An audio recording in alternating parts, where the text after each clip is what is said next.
I just went, this is what it's got to be like. This is what it's got to be like. This is the future, you know.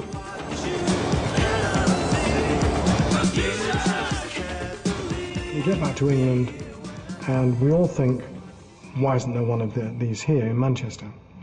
And in particular, Gretton thought it and decided there should be one, to which me and Erasmus go, no, Rob. We've got to do a club.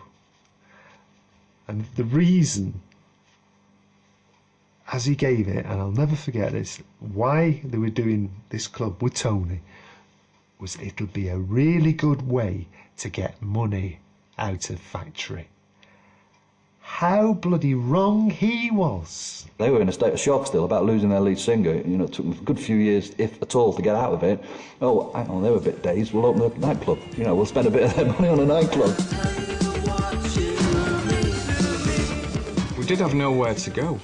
And Rob came up with the idea of, why don't we open our own club? Well, that seemed logical. And I suppose maybe it was a way of, you know, affirming that we were going on, that we were moving on.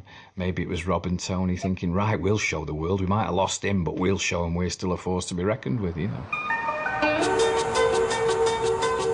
The Factory Gang had a new art project. They rented an enormous yacht sales room in the city centre, gutted it, and with architect Ben Kelly, created their kind of club. They called it the Hacienda, a situationist reference to utopia. When it opened on 21st of May 1982, a taste of hip Manhattan hit a bemused Manchester. It was a complete fucking mistake. About 2 weeks before we opened, someone said, who the fuck have you built this for? The kids. And they go, so have you fucking seen the kids recently? They're all wearing long fucking raincoats and huddled at the back of rafters. Yeah? You built a New York fucking disco. Oh, right. It was like the bloody post-punk equivalent of the Millennium Dome. It was not going to happen, you know. It was just a ridiculous folly. I mean, I remember going and thinking, where's the glitter ball and the, where's the DJ and the, you know, flashing lights and stuff?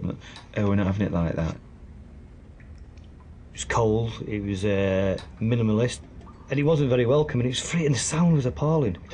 But it was, you know, it was straight. It's like an airport hangar. It was horrible, but it was great. It's something about it. Oh yeah, we got in for nothing. That's what we liked. It was better than going to your crowded local pub, you know, with a load of balloon heads. You know, you could go into Manchester and go into this massive space, and there'd be like 4 people over there, 3 people over there, 8 people over there. It was ostentatious, it was too big for the city, and it was style over content, all those kind of things you could level a factory. Well, not strictly true, but the Hacienda was that. It was factory records in bricks and mortar. The club had a catalogue number, FAC 51, and was built with profits sitting in factories' coffers, profits generated by Joy Division. New Order became equal partners and investors in the club. At least that was the plan. Rob said to me once in the club, he said that the walls are papered with money. That's the way he put it. The walls are papered with money. I found a piece of paper that showed our investment for 82 and 83, which was £662,000. And I can't even imagine where that money came from. It must have come from Joy Division. It certainly wasn't New Order, because we only just started. I used to work there for money. I used to do backstage security and loading the gear in for a tenner a night, because I was so poor. And then I found out years later that Hacienda was losing £10,000 a month, which was our money. In the first year of the club, when we were losing like 50 grand a month, we were open 7 nights a week because we thought it was a public service.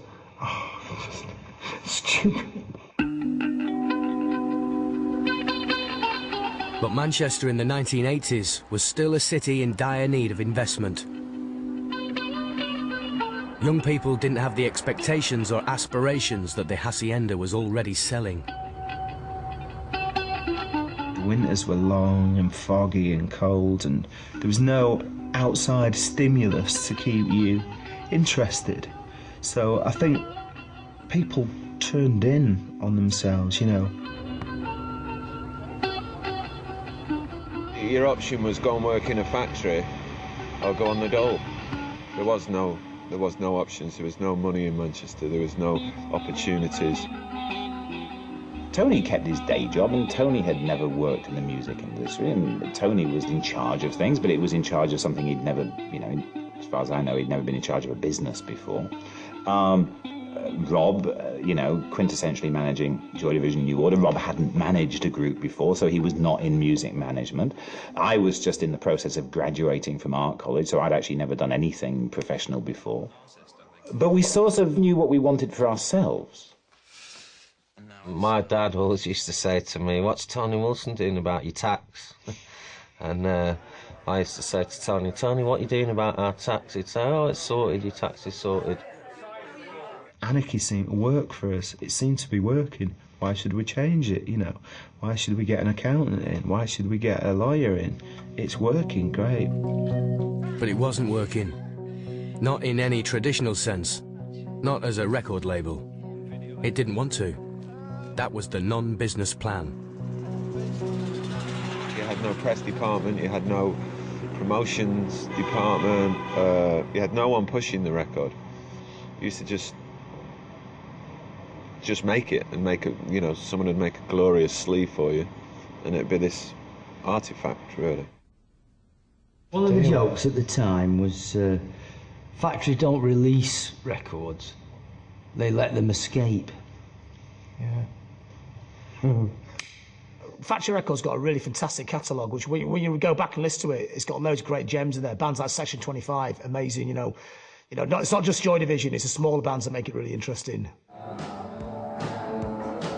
When we went into the studio to record for Factory, they didn't put any conditions on what we recorded. The only thing that, it was the artwork had to have the Savile treatment.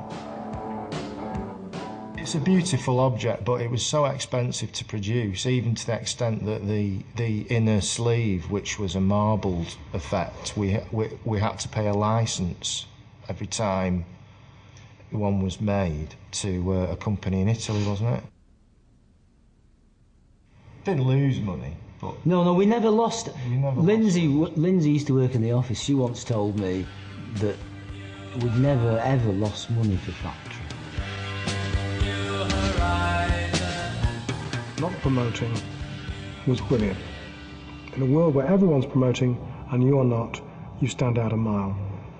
And suddenly it became old hat. And I had a young band called Stockholm Monsters. I couldn't sell a copy of their record and felt very, very bad. And for the first time in my life as a record company, which I've been doing for 2.5 years, I was cold. Too cold or austere to sign Manchester's newest success story, The Smiths. I was pretty obsessed with Stephen. I thought he should be our new playwright, our new Dostoevsky. I think my relationship was done something of a disaster by the fact that he'd written a play about eating toast in Yoon, and I lost it. The Smiths slipped through Factory's gates and signed with a London independent label, Rough Trade. But Wilson's partner, Rob Gretton, didn't want them anyway. Because